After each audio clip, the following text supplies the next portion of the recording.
아까도 말씀드렸듯이 모든 관공서에 가면 홍길동이 있잖아요. 여러 가지 의문이 있어요. 왜 홍길동은 샘플 이름이 되었나? 정말 궁금해요. 네네. 사실 김 씨나 강 씨 이런 가나다 순으로 하면 네네. 앞에 오지 않을 이름이잖아요. 맨 뒤에 오는 이름인데. 근데 좀 체제 저항적인 인물이라서 그런 것도 있고. 공소에 안 맞는데? 쓰기에는 조금 애매할 것 같은데 어떻게 그렇게 정했을까? 일단 좀 찰지지 않나요? 홍길동? 길동? 이름이 좀 찰진 것 같아요, 저는. 뭔가 질감이. 근데 홍길동이라는 이름이 쓰여 있을 때 아무도 거기에서 상처받는 사람이 없는 거죠. 너의 이름 대신에 썼을 때 기분 나쁜 이름이 있을 수도 있고 아, 그치, 그치. 또 뭐야 이 사람이 뭔데 여기 이름이 써 있나 뭐 이럴 수도 있는데 홍길동은 한국인들이 약간 사랑해야 돼요. 네. 사랑하는 호불호라는 캐릭터여야지만 게 존재하지 않아요. 존재하지 않는 굉장히 너는 정실 부인의 자식이 아닌 첩의 자식. 두 번 다시 나를 아버지라 불러서는 아니 되느니라. 한마디로 말하면 정의의 도덕이라고 할 수 있지.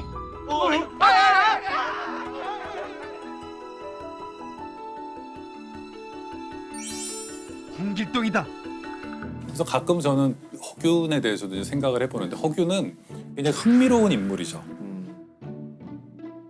허균이 홍길동전을 쓰고 이런 식으로 너무나 모두가 주지의 사실처럼 됐는데 홍길동전을 허균이 썼는지도 잘 확실치 않아요. 제가 말한 적도 없고 많은 사람들이 허균도 서자였나? 서자 아니에요.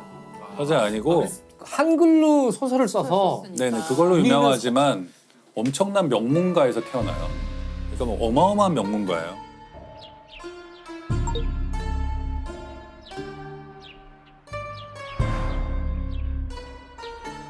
허균은 아버지가 이제 동인이라고 해서 옛날에 뭐 동인, 서인, 남인 거기에 영수 정도 급이고 형도 큰형도 판서까지 해요. 판서까지 하고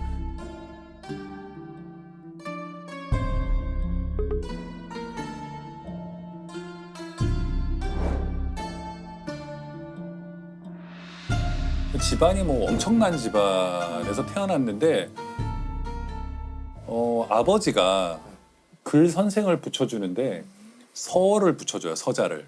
서자를 붙여주는데 사람이 저렇게 똑똑한데 세상에 나아가지 못하고 있다라는 것에 대해서 막 최초의 어떤 충격 같은 게 깨달음이 있었을 것 같아요. 같아요. 있었을 것 같고요. 그래서 어렸을 때부터 서얼들하고 친하고 이건 뭐 별로 바람직하진 않지만 기생들하고 친하고 천한 사람들하고 친해요. 천민 출신의 무슨 시인하고도 친하고 그 당시는 불교가 천대받는데 스님들하고 친해서 우리가 잘 아는 사명대사 뭐 이런 분들하고 굉장히 막역한 친구예요. 삼형대사랑 막역한 사이. 예. 그래서 그러니까 뭐 불교계랑 친하다는 것도 나중에는 굉장히 탄핵을 받는 요소가 돼요. 그렇겠네요. 누가의 사람이 굉장히 똑똑해서 벼슬길에 나아가기는 하는데 올바로 행동하질 않아요. 성격에 문제가 많아요. 그러니까 받은 그 벼슬이 황해도 도사인데 도사. 이게 감찰하고 막 이러는 사람인데 행동을 바르게 해야 되잖아요. 감찰하는 갈 때 이미 서울에서 근데 갈 때 이미 서울에서 기생들을 데려다가 맨날 놀고 친구들 불러다가 놀고 서자들 불러다 놀고 그래가지고 얼마 안 돼서 파직당하고 또 모항은 파직당하고 모항 파직당하고 하는데 허균이 기사회생하게 되는 계기가 있는데 그게 중국 사신들이 오면 허균을 보낼 수밖에 없어요. 왜요? 허균이 그 중국어를 당시에는 중국 사신들이 그 문인들을 많이 보냈어요. 뭐 시인이라던가 유명한 문인들을 조선의 사신으로 보냈는데 허균이 갔다 하면은 뭐 난리가 나는 거야. 사신들이 너무 좋아서. 좋아하니까. 야 이런 인물이 있어. 이렇게 시를 잘 써. 그리고 시를 다 외우는 거야. 조선에 뭐 시 좋은 거 있냐 했더니 뭐 외워서 다 써주는 거야. 몇백 편을. 대단한데 이래가지고는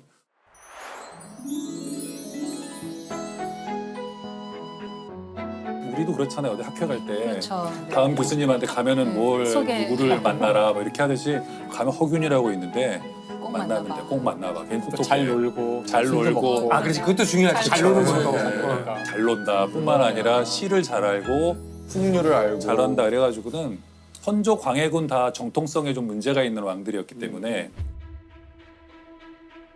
중국이 굉장히 중요했고 뭐 그래서 허균이 이제 쳐낼 수가 없는 거예요 왕들이. 근데 허균이 좀 특이한 게 있는데요. 광해군이 이제 좀 서자 출신이잖아요. 네. 그 자신이. 그래서 그 영창대군과 임목대비가 이제 굉장히 신경이 쓰였단 말이에요. 적통이 저쪽에 있으니까. 그랬는데 허균이 사신으로 중국에 보냈더니 허균이 어떤 보고를 보내냐면요. 선조와 광해군을 막 욕하는 책들이 팔리고 있더라. 자기가 그걸 긴급 입수해서 자기가 조치를 했다. 이것들을 없애도록 했는데 그래서 이걸 했다 했더니 광해군이 너무 좋아해요. 정통성이 이렇게 취약한데 게시판에 뭔가 불리한 그렇죠. 글이 네. 중국 게시판에 이렇게 실리고 있는 것을 악성 댓글을 삭제해주고. 악성 댓글과 이런 걸 삭제하고 근데 조선왕조실록에 보면은 왕이 속았다 이런 식으로 이제 사관은 적어놔요. 왕은 못 보죠 그거를 적어놓는데 사관들은 짐작을 하고 있었던 거예요. 그거를 허균이 만든 책이에요. 자기가 가짜 뉴스를 만든 거죠. 가짜 책을 만든 다음 그거를 사들여서 파기한 것처럼 했다고 조선왕조실록의 사관이 적고 있어요.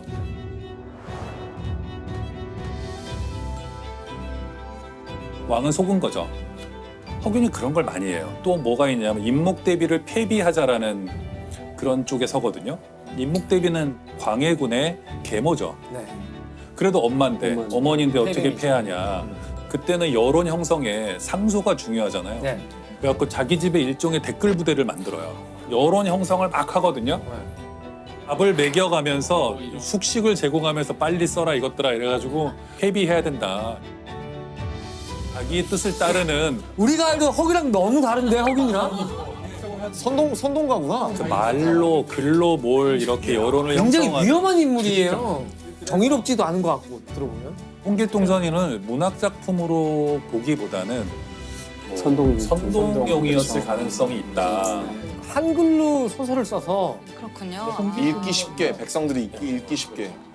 이제 임진왜란이 지난 다음 쓴 거죠. 그렇죠. 끝나고 그 최근에 임진왜란에 대한 어떤 책에서 본 것인데 한글을 저 위에 고위층에서는 사용하지 않았는데 한글을 그때 대규모로 사용한대요. 왜 사용하냐면은 그 통신을 보낼 때 그 중간에 이제 첩자들이 또는 일본군이 그걸 가로챌 수가 있는데 한문으로 쓰면은 다 읽어볼 수가 있는데 그렇죠.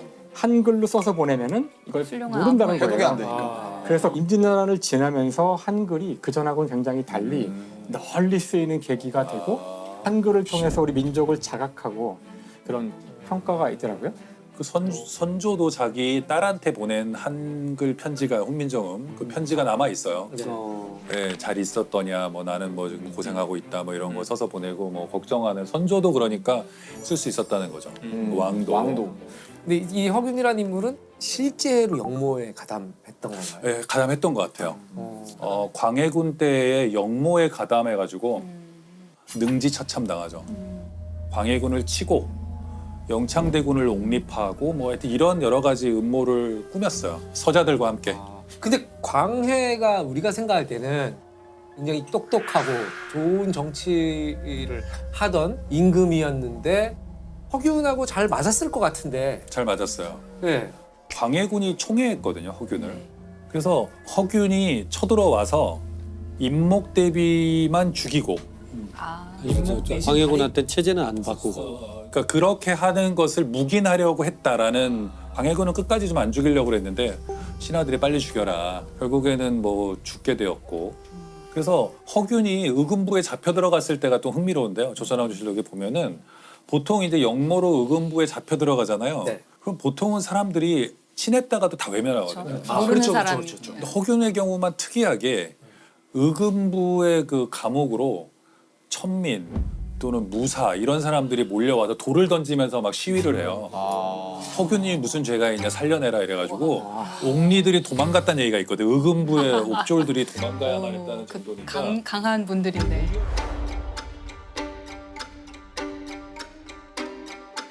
와 그러면 타고난 카리스마랑 그 매력이 대중적으로 엄청났나 인기가 보다. 꽤 있었던 것 같아요. 스타네요 스타. 그렇죠. 허균이 그 여러 차례 주장해요. 나라가 잘 되려면 사람을 고루 써야 되고 차별해서는 안 되고 그러니까 이런 사상들은 그러니까 매력적이었겠다 당시 천민들이나 이런 사람들한테는.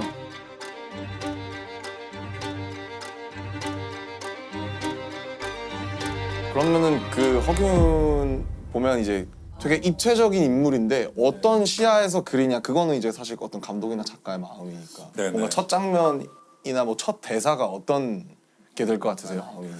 시작한다면 아무래도 집에 있다가 이렇게 영모로 발각돼서. 발각돼서 잡혀가는 장면, 아니면 뭐 죽기 직전의 장면. 죽기 직전에 할 말이 있다고 외치다가 죽었대요. 나도 할 말을 못 있다. 하고요. 네네. 그러니까 할 말이 있다고 외치는 장면. 거기서부터 무슨 할 말이 뭔지 알아볼까 이러면서 과거로 돌아가서 이제 어린 똘똘한 허균부터 이렇게 나올 수도 있겠는데. 근데 생각해보니까 요즘 유행하는 그런 되게 아스트랄한 느낌으로 생각하면 할 말이 있어라고 끝나는 게 아니라 처참을 당했는데 눈을 뜨니까 어느 날 대통령의 아들로 태어난 거죠. 현대에서. 네. 갑자기 네. 웹툰으로. 갑자기 이세계인가? 이러면서 이렇게 장르가 갑자기 바뀌게 될 줄. 갑자기 근데 그 소설가 김영하로서가 아니고 영화 감독 김영하로서 네네. 자 그럼 캐스팅을 해야 되잖아요. 오. 자 어떤 배우를 캐스팅하실 건데요? 이 허균 역할, 이 변화무쌍하고 자유로운 영혼의 소유자. 진짜 어렵다. 갑자기 톰 크루즈. 톰 크루즈 할 말이 있어. 이러면서 한미 합작으로. 역사에 남긴 하겠네요. 홍길동이 백인이었을 수도 있잖아요. 아니, 먼저 우리말을 배우고 그렇죠, 그렇죠. 농담입니다. 어떤 배우를? 글쎄요. 뭐, 자꾸 톰 크루즈 생각만 지워지지 않네. 영화로 만든다면 두 사람을 넣었으면 좋겠어요. 그러니까 어린 허균에게 홍길동이란 친구가 있는 거죠. 실존 비밀의 인물인가요? 친구. 그런데 이 둘이 자라나요. 국제적인 경험을 쌓고 있는 거예요. 홍길동은 돌아다니면서 부적질도 좀 하고 해적도 되고 이러면서 와요. 어느 시점이 돼서 허균은 이제 죽죠. 네. 죽으면 홍길동이 허균의 역할을 대신하기 시작하는 거예요. 얼굴도 비슷해야 되겠죠. 처음부터 왕자와 거지처럼. 그 허균이라는 인물이 굉장히 혼란스러운 인물이었거든요. 네, 캐릭터에 일관성이 없어요. 맞아요. 한마디로. 맞아요. 네. 두 명이었으면 그렇죠. 그래서 좀 더 납득이 가는. 두 명이다. 이런 면도 있고 저런 면도 있고. 진짜 허균은 놀기 좋아하고 기생하고 맨날 놀고. 네, 그리고 뭐, 새로운 것들에 호기심이나 탐구는 강했으나 비전을 국가관이라든지 갖는다거나. 그런 것들은 없었는데 그 양반이라는 신분을 획득하지 못한 허균의 친구가 네. 허균을 통해서 그 꿈을 실현하려고 그러니까 마지막에 이제 허균이든 홍길동이든 간에 능지처참당할 때 멀리서 누가 이제 지붕 위에서 웃고 있는 거죠.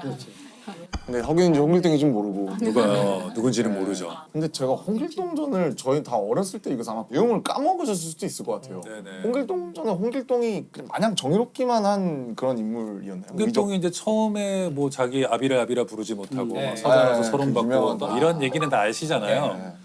근데 거기까지가 이제 재밌는 부분이고요. 근데 어이없는 부분도 많아요. 그 왕이 그 아버지를 설득해요. 네 아들이 지금 난리를 치고 있는데 좀 설득을 잘 해봐라. 뭐 그래가지고는 병조 판서직을 왕이 내려요. 홍길동한테? 홍길동한테. 그래서 홍길동이 도적을 막 하다가 왕이 병조 판서를 준다 그러니까 감사합니다. 그래서 읽다 보면 사실 어이없어요. 그랬다가 또 나중에는 울도고, 그러니까 오키나와죠. 오키나와 가서 이상국가를 세우고 이렇게 있다가 아버지가 돌아가세요. 그런데 또 아버지 돌아가셨다고 와서 3년상 치르고 막 그래요. 또 갑자기 전통에 갑자기 또 따르는 충효의 사상을 버리지 못한 영웅이에요. 허균처럼 정말 엄청 혼란스러운 네. 시대의 한계죠. 네. 그런 것도 있지 않나요? 저는 갑자기 드는 생각인데 그 여러 버전이 존재하지 않을까. 그래서 어떻게 보면 그 뒤에 누가 또 살을 또 계속 붙이고 첨가하고 누가 또 첨가하고 붙이고 구전되면서 버전이 계속 이어져 가고 이렇게 돼서 끝나지 않는. 굉장히 설득력인데 네. 왜냐하면 홍길동의 판본이 엄청 많거든요. 그럴 것 같네요. 진짜 제일 설득력 있는 거예요. 독자층을 넓혀야 되기 때문에 그러다 보면 양반 굉장히 봐야 되기 때문에 길을 잃은 분열적 작품이 나올 수밖에 없었다. 그렇죠. 어떤 분들에게 추천하면 좋을까요? 많이 봤으면 좋겠네요. 철저한 상업 영화로. 지분이 많으신가 봐요. 아니 그게 아니라 뭐 인간의 어떤 다양한 이 레이어 성격에 이런 것들 알고자 하시는 분들이 보면 좋겠지만 많지는 않을 것 같아요. 근데 대부분 사람들은 허균 하면은 홍길동 전을 네. 떠올리기 때문에 네. 이 영화 속에서 홍길동전이라는 것이 어떤 식으로 보여지는지가 되게 중요할 것 같아요. 그러니까 이것들을 어떻게 우리가 아는 홍길동을 어떻게 깨버릴 것인가. 그렇죠. 마블이나 이런 것처럼 조선의 이 슈퍼히어로 시리즈물로 만들어갈 수 있어요. 그래서 홍길동이 전우치도 만나고 임꺽정 나오고 어벤져스 정도 같은 알고 거. 보니까 슈퍼히어로인 거죠. 총집합. 임꺽정. 이순신도 사실 죽지 않았고. 네, 죽지 않은 거죠. 슈퍼히어로인 거죠. 그래서 그런 슈퍼히어로들끼리 만나서 나중에 어벤져스로 왔다 갔다 하고. 자, 지금까지 허균. 네. 종잡을 수 없는 허균의 인생에서 우리가 또 인물이 2명은 아니었을까? 그러니까. 뭐 이런 얘기들도 해봤고. 이름도 뭔가 좀 허균 이래가지고 뭔가 이렇게 뭔가 좀 허균 뭔가 뭐랄까요? 뭔가 약간 붕 떠 있는 느낌이. 헛개비 같기도 하고 좀. 아. MT 박테리아. 문과에서 그 이과로 계속 갔던 거죠. 문제는 이제 투자자를 어떻게 설득하느냐. 이런 미친 이야기를 그러니까 어떻게 투자자를 설득하느냐. 감독들 중에 이제 그런 경우가 많아요. 예를 들면 엑소시즘 영화를 만들어야겠다. 신부님을 만나야 되잖아요. 이게 스님들이 해인사에 뭐 앉아서 입적하셨대. 그 사리 그 과정 안 보셨죠? 네, 사리 수습하는 거요. 네. 이게 재밌